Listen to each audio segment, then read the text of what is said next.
Hello everyone, Berserkhead here and welcome to my series called Total War Mod Review, in which I review many different mods for the games of the Total War franchise. Today, I'll be taking a look at the Darthmod Empire, which is a campaign-based mod for Empire Total War, and it is absolutely awesome. Let's start with the advantages. First, the way you download and install the mod. It is extremely easy and fast. There is a site from which you can download the mod absolutely safely. It's in the description, by the way, and once you do that, you have to install the mod like any ordinary program. There is basically nothing that could go wrong.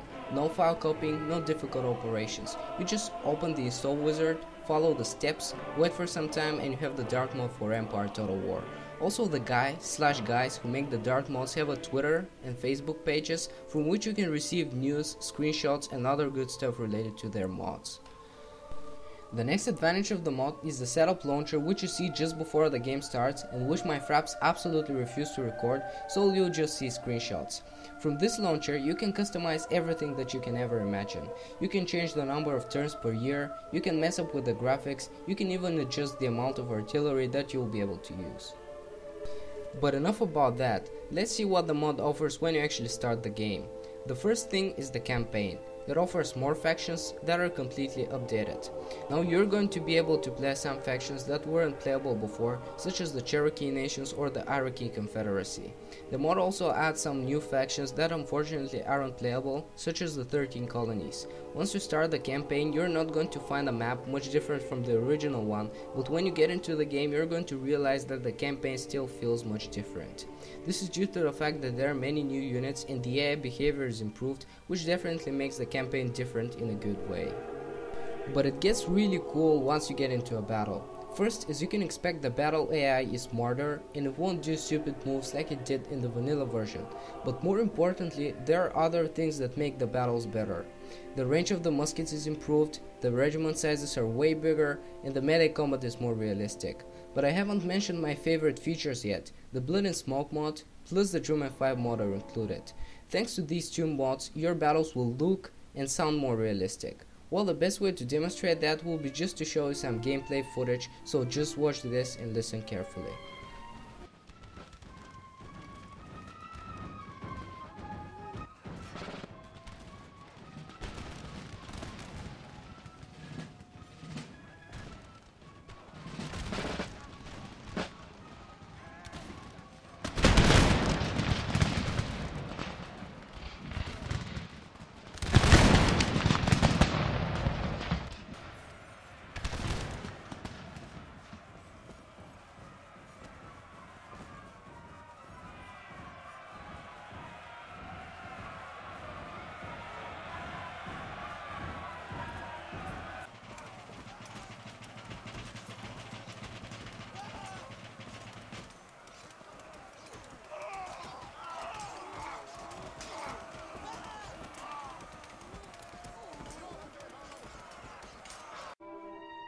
Another thing that I very much like is that you can view your vanilla replays using the Darth mod, and that's a feature that I haven't found in any other mod so far. This is very useful for guys like me who play multiplayer and then do commentary over the replays. And now it's time for the disadvantages. To be honest, I don't think that the Darthmod Empire has any major disadvantages, but it's a part of this series to say something negative, so I should get a little bit nagging here, I guess. I'll start with the multiplayer problem that pretty much every Total War mod seems to have. You cannot play multiplayer unless you gather your friends or just arrange a game with someone you know. There are simply not enough players who use the mod, so you can't expect any Darthmod Empire games in your multiplayer games list. But before I go on, I want to point out that this is obviously not a modder's mistake, and there is no one to blame as there is no mod which you can freely use for multiplayer.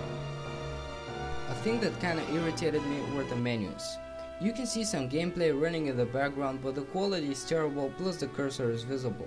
There is so much effort put into this mod and I don't know why they decided to get such a bad quality footage for the menu background.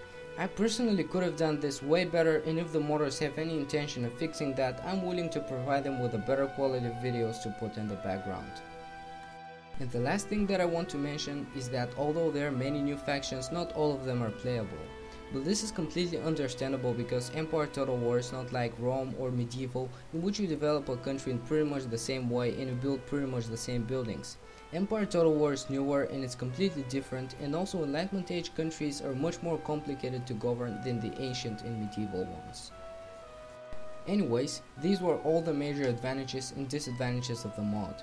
Of course, there are many more things that could be mentioned about Darthmod Empire, but I think this is pretty much everything you need to know. So now on the screen, you can see all the advantages and disadvantages that I mentioned.